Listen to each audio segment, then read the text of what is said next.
जिसका time period है 1840 से 1949 के बीच के में जो चीन और जापान में हुआ था उनके बारे में पढ़ते हैं। देखिए, इससे पहले जो हम वीडियो बनाए हुए थे, यदि आपको वीडियो नहीं देखे हैं तो आप मेरे प्लेलिस्ट में जाके देख सकते हैं। इससे पहले 2 वीडियो बताए हुए थे, 2 क्वेश्चन आपको 20 नंबर का था, तो आप उन दोनों क्वेश्चन को देख के बना सकते हैं। पहला था अफीम युद्ध के बारे में, अफीम युद्ध से चीन पे क्या प्रभाव पड़ा। दूसरा था कि चीन में साम्राज्यवाद का किस तरह से विकास हुआ, साम्राज्यवाद का क्या अर्थ होता है चीन के दृष्टिकोण से। तो 2 क्वेश्चन बताए हुए थे और दोनों क्वेश्चन आपका 20 नंबर का पूछा जाता है, काफ़ी बार पूछा गया है आपके एग्जाम में। आप उसे देख सकते हैं, डिस्क्रिप्शन में प्लेलिस्ट का लिंक दिया, वहाँ से देख सकते हैं। आइए नेक्स्ट क्वेश्चन देखते हैं, जो कि आपके एग्जाम के लिए काफ़ी इम्पोर्टेंट है। देखिए क्वेश्चन क्या है, उन कारकों का विश्लेषण कीजिए जिन्होंने जापान में ताकुगावा शासन के पतन में योगदान दिया। तो जापान के जो शासक थे ताकुगावा, इनके पतन में कौन सा कारक योगदान दिया है, उन पे चर्चा करना है। और ये प्रश्न आपके एग्जाम में काफ़ी बार पूछा गया और 20 नंबर का ये पूछ लिया जाता है। तो 20 नंबर में पूछने का मतलब कम से कम 500 शब्दों में इसे लिखने का प्रयास करेंगे। तो आइए देखते हैं। देखिए, ताकुगावा व्यवस्था और उसके काम करने के ढंग के बारे में हम ये छोड़ दीजिए, ठीक है, चर्चा कर। यहाँ इतना दोहरा लेना उपयोगी रहेगा कि ताकुगावा व्यवस्था जापान देश के एकीकरण की एक लंबी प्रक्रिया के अंत में उभरी और 17वीं शताब्दी में ताकुगावा अपने प्रतिद्वंदियों को खत्म करके एक ऐसी प्रणाली नियमित कर चुका था कि 1868 तक चली। 250 वर्षों में भी अधिक समय तक चलने वाली इस व्यवस्था को अपनी क्षमताएं और खामियां थी। इसकी क्षमताओं को कम करके नहीं आंका जा सकता, लेकिन यहाँ हम मुख्य तौर पर इनकी खामियों का ही चर्चा करेंगे, जिसके कारण यहाँ ताकुगावा शासन का पतन हुआ था जापान में। पहला देखते हैं सामंतवाद। देखिए सामंतवाद के मसले को भी सावधानी पूर्वक समझना आवश्यक है। ताकुगावा का राजनीतिक और सामाजिक ढांचा प्राचीन अर्थों में सामंतवादी नहीं था, बल्कि यह एक ऐसी राजनीतिक व्यवस्था के उदय का प्रतीक था जो 17वीं शताब्दी के यूरोपीय तानाशाही राजतंत्रों के कहीं अधिक निकट था। शोगुन जो होता था जापान में, वह सैनिक गवर्नर होता था। सैनिक गवर्नर को शोगुन कहा जाता था। और दाइमो जो होता था वो सामंत होता था। सामंत लोग के बीच संबंध बुनियादी तौर पर असमान थे और तमाम महत्वपूर्ण मामलों में गवर्नर का अधिकार सर्वोच्च होता था। इस तरह दाइमो को हर 2 वर्षों में एक निश्चित समय के लिए राजधानी ईदो में रहना होता था। तो जापान की जो राजधानी थी उस टाइम जो थी वह ईदो थी। ईदो में जो था दाइमो यानी सामंत लोग को 2 वर्षों के लिए यहाँ पे रहना होता था और अपनी अनुपस्थिति के समय अपने परिवारों को बंधकों के रूप में छोड़कर जाना होता था। यदि वहाँ नहीं है तो वो अपने परिवार को बंधक के रूप में वहाँ ईदो में छोड़ के जाना पड़ता था। बड़े पैमाने के किसान विद्रोह जैसे संकट के काल में हान मतलब होते थे सामंती जागीर की स्वायत्तता के बावजूद शोगुन सीधे हस्तक्षेप करता था। हान जो सीधे वह किसान विद्रोह में हस्तक्षेप करता था। दूसरा है आर्थिक बदलाव क्या था, वो देखिए। ताकुगावा व्यवस्था के पतन की जड़ें उस अंतर्विरोध में थी जो 17वीं शताब्दी में इसके बनने के समय इसके ढांचे में निहित था।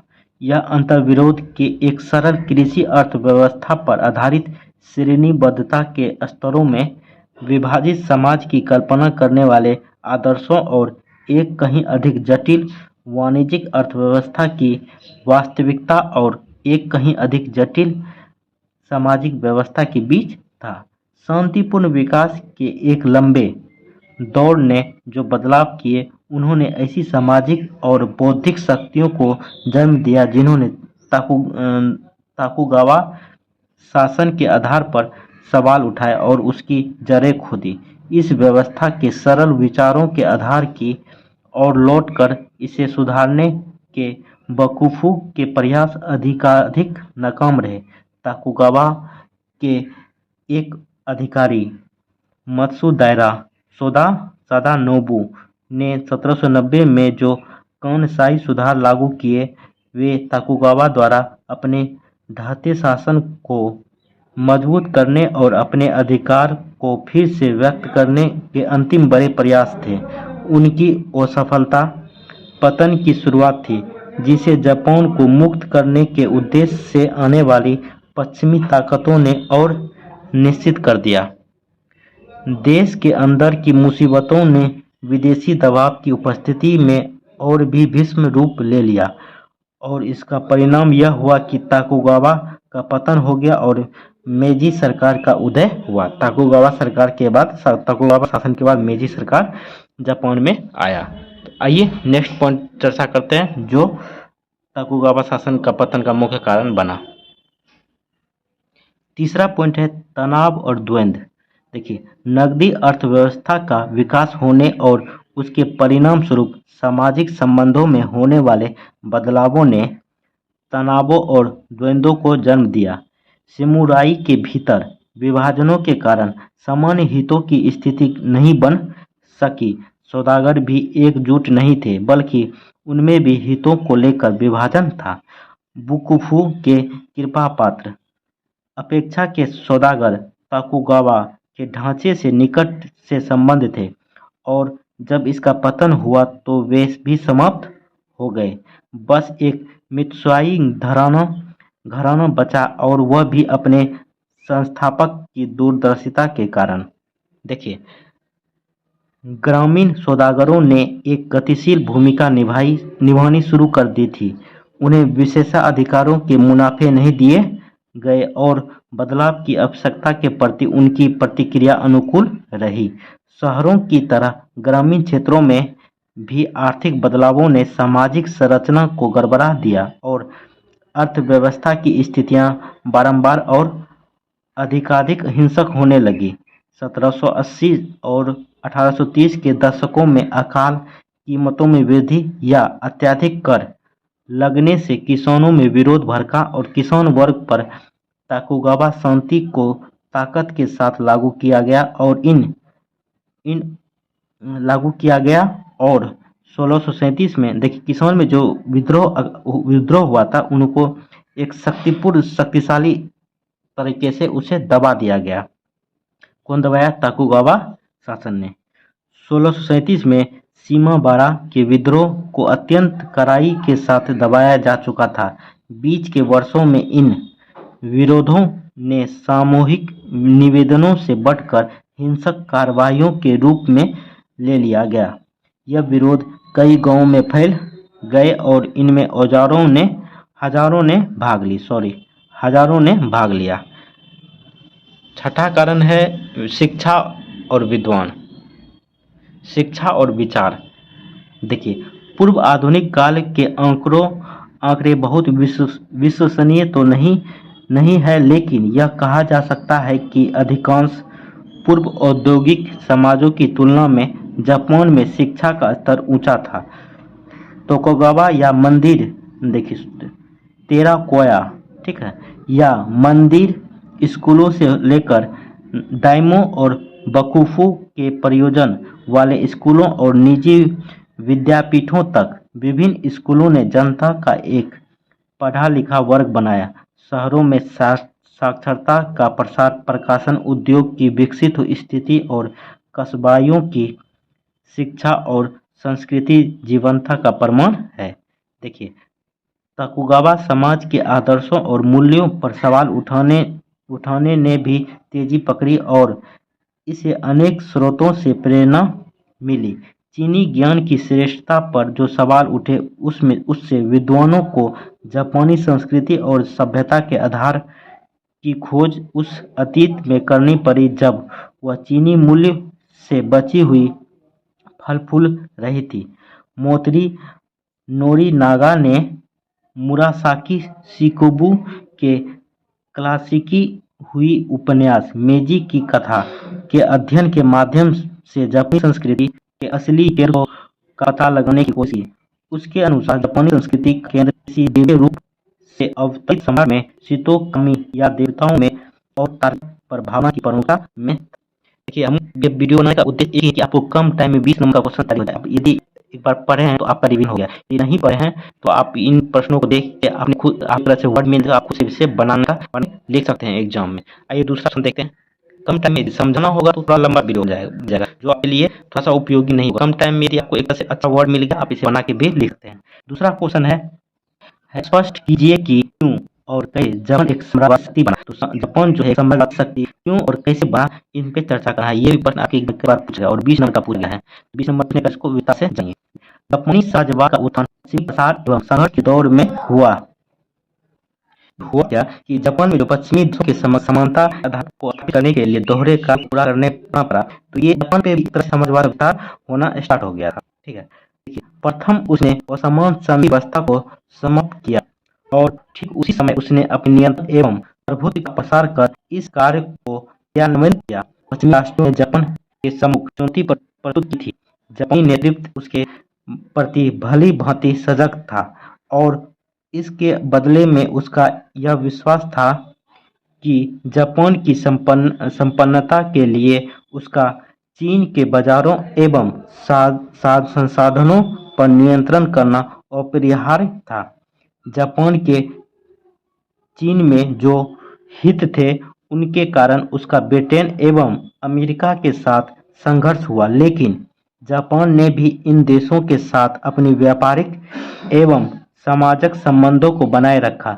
उस समय ऐसा प्रतीत होता था कि जापान एवं रूस के हित भी एक समान थे, परंतु उनमें इनके लिए संघर्ष हुआ। जापानी नीति निर्माता समय समय पर अपनी नीतियों की मूलभूत भावना के विषय में भिन्न भिन्न मत रखते थे। जापान ने प्रारंभ में ब्रिटेन के साथ गठबंधन किया और वह मुक्त द्वार की नीति में शामिल हो गया, लेकिन आइए आगे देखते हैं। देखिए, 1905 के बाद उसने मंचूरिया में अपने स्वतंत्र प्रभाव क्षेत्र की स्थापना के लिए प्रयास करने शुरू कर दिए। इसके औचित्य को कोरिया की सुरक्षा के नाम पर उचित ठहराया गया तथा कोरिया के अधिग्रहण को जापान की सुरक्षा की आवश्यकताओं के लिए सही बताया गया। तब जापान ने चीन में अपने विशेषाधिकारों में वृद्धि एवं प्रसार किया। दूसरी ओर कुछ ऐसे भी विचारक थे जिन्होंने पश्चिम के घुसपैठ के विरुद्ध संघर्ष करने के लिए चीन तथा जापान के सहयोग की बात की। ऐसे करने के लिए जापान को चीन के बाजारों एवं संसाधनों की आवश्यकता थी। देखिए, साम्राज्यवाद का किस तरह से विकास हुआ वह दो आंकड़ों में हम बता सकते हैं आपको। देखिए, इस तरह से जापानी साम्राज्यवाद किसी एक लक्ष्य से प्रेरित न होकर दो तत्वों पर आधारित था। पहला क्या था? जापान के उपनिवेशों का एक ऐसा औपचारिक साम्राज्य था जिनसे उसको खाद्य संसाधन एवं सामरिक लाभ प्राप्त होता था। दूसरा था जापान उस अंतर्राष्ट्रीय व्यवस्था का एक सदस्य था जिसने उसको चीन संधि करने के अधिकारों एवं विशेषाधिकारों को प्रदान किया। इन विशेषाधिकारों का प्रसार उसकी आर्थिक एवं राजनीतिक शक्ति की प्रगति के साथ हुआ। ये लाभ जापान के आर्थिक एवं राजनीतिक उत्थान विकास के महत्व था। 1929 की आर्थिक मंदी के कारण जापान हुए पतन से इस व्यवस्था में गंभीर व्यवधान आया और जापान को अपने हितों की रक्षा के लिए गतिशील होना पड़ा। इसके द्वारा न केवल सामरिक हितों की रक्षा करना आवश्यक समझाया बल्कि बाजार एवं क्षेत्रों की सुरक्षा करनी आवश्यक थी जहां जापान की कच्चा माल एवं संसाधन उपलब्ध होते थे। इस नीति को कार्य रूप देने की जरूरत के कारणवश अंततः बृहद पूर्वी संपन्न क्षेत्र का निर्माण हुआ। इस क्षेत्र में जापान, कोरिया, मस्को, उत्तरी चीन तथा ताइवान आंतरिक औद्योगिक क्षेत्र का निर्माण करते थे, जबकि दक्षिणी एशिया तथा प्रशांत महासागर की दूसरी एवं चीन का शेष भाग संसाधनों की आपूर्ति के लक्ष्य को पूरा नहीं थे। जापानी साम्राज्यवाद ने जापान के लिए एक प्रभाव क्षेत्र की स्थापना की। इस तरह जापान साम्राज्यवाद का विस्तार हुआ। देखिए आप लोग लगा के सर पढ़ देते हैं, इतना समझाना है तो वीडियो लंबा जाएगा, 50 मिनट जाएगा। कम टाइम में आप 2 क्वेश्चन का तैयार रहे हैं तो आपका एग्जाम नहीं है तो आप एक बार रिवीजन किया हो गया। तो रिवीजन है जो नहीं जानता ये क्वेश्चन तो देख के उनको अपने खुद से बना के लिख सकता है। फिर क्वेश्चन आपको छोड़ना नहीं, क्योंकि ये सब काफ़ी इंपॉर्टेंट क्वेश्चन आप आगे देखिए प्रीवियस ईयर में, तो ये सब क्वेश्चन पूछा गया है, तो आप इसको छोड़ के नहीं पढ़ सकते, क्योंकि ये तीन और इतिहास के बारे में पढ़ना। तो साम्राज्यवाद का विकास किस तरह हुआ, ताकुगावा किस तरह हुआ, चीन में किस तरह, ये इंपॉर्टेंट क्वेश्चन है। चीन में 1911 जो हुआ था उस तरह से सफल रहा, वो सफल, ये इंपॉर्टेंट क्वेश्चन आपको अभी तक बताते हैं। तो यही यही सब क्वेश्चन जो आपके एग्जाम में पूछा जाता है, तो आप बने रहिए। एक समझ में आया तो बार देख, 3 बार देखिए, आपको वर्ड मिल जाए, वर्ड मिला आप बना के से लिख सकते हैं। ऐसा नहीं बताएं उस तरह से लिखने के पास में, लिखने का प्रयास आप खुद में डोम में ही लिखे, और हाँ समझ चीज़ों में जो सिस्टमेटिक ढंग है उस तरह से लिखिएगा तो अच्छा नंबर आएगा। चलिए ऐसा वीडियो में जरूर बताएं, चैनल को जरूर सब्सक्राइब कर लें। थैंक यू दोस्तों, जय हिंद।